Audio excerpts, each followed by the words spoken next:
Au nom d'Allah, le tout miséricordieux, le très miséricordieux. Il y a de nombreuses personnes qui sont assidues à l'accomplissement des 5 prières quotidiennes durant le mois de Ramadan, mais une fois celui-ci terminé, deviennent négligentes vis-à-vis de ce pilier de l'islam. Ceci est une grave erreur.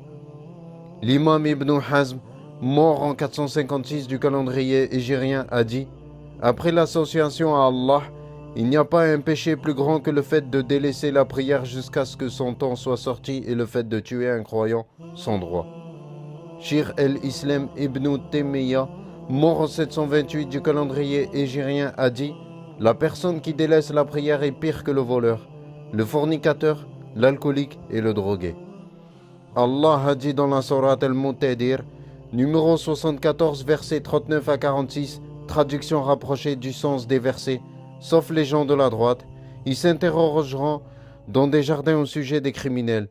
Qu'est-ce qui vous a conduit vers Sakar? Ils diront, nous n'étions pas parmi ceux qui faisaient la prière.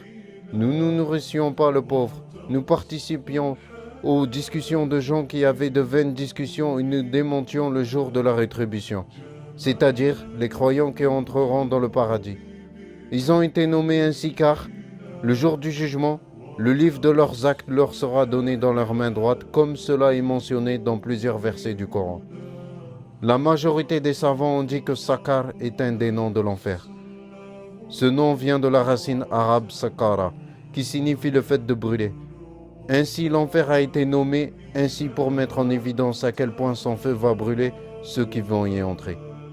Il ne fait aucun doute sur le fait que démentir la réalité du jour dernier est une cause suffisante pour entrer éternellement dans le feu.